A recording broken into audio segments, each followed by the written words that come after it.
Hindi naman alam ng mga taga New Bataan sa Compostela Valley kung paano babangon mula sa hagupit ng Bagyong Pablo. Narito ang report ni Cedric Castillo.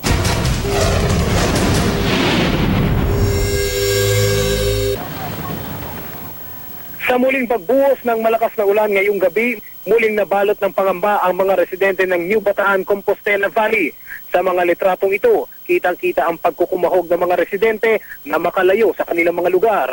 Ang mga nakaligtas, paano raw maihimbing? Ang mga naulila, paano raw magluluksa? At ang mga may hinahanap ang kaanak, lalong nauubos ang pag-asang matagpuan pang ligtas ang mga mahal sa buhay. Sa buong maghapon, pagtangis ang umalingaw-ngaw sa maraming bahagi ng New Bataan.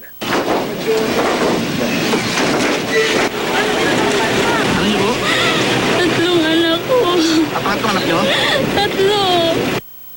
Sa labas ng command center ng Rescue and Relief Operation, mahigit 6 malalamig na bangkay ang inilatag sa semento. Ang bilang na yan, patuloy na tumataas sa pagpapatuloy ng mga search operation. Mahigit 300 pa ang nawawala.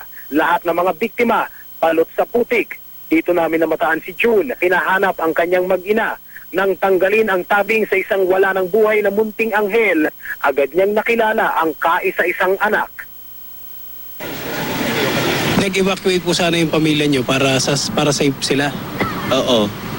Akala na safe na doon, pero doon ang malakas na agos ng tubig. Doon nagka-flash flood. Lahat sila sa center, Horop. Ano po po? Hindi ko pa nakita ang asawa ko at yung gangan ko. Sa kabila nito, meron pa rin ilang sandali ng pag-asa.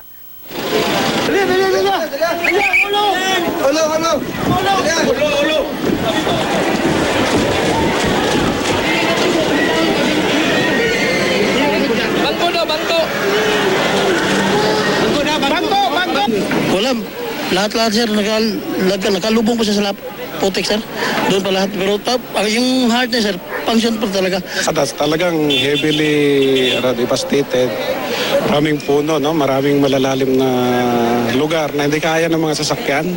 Pati yung mga foot soldiers natin tsaka ibang rescuers nahirapan dahil mataas yung mga putik. Actually, ang cadaver ngayon piniprepare na para sa funeral parlor. Tsaka ang gobyerno na babayan doon. Ayon sa Mines and Geosciences Bureau, kasama ang New Bataan sa mga flood at landslide-prone areas ng Compostela Valley. Katunayan, halos lahat ng 16 nitong barangay ay high risk sa pagbaha at landslide-prone. Kabilang ang barangay Andap kung saan mahigit 30 ang patay matapos bahain ng mismong evacuation center. May kalapit daw kasing ilog ang barangay. Ito yung barangay Andap. Yan ho yung barangay center na ginawang evacuation center. Ay nasa flood-prone area po siya. So talagang babahain talaga yung lugar na yan. Importante ho yung early warning system na effective. Sa kabila nito, may inisyu pa ring mining permit ang mismong DNR-MGB sa lugar.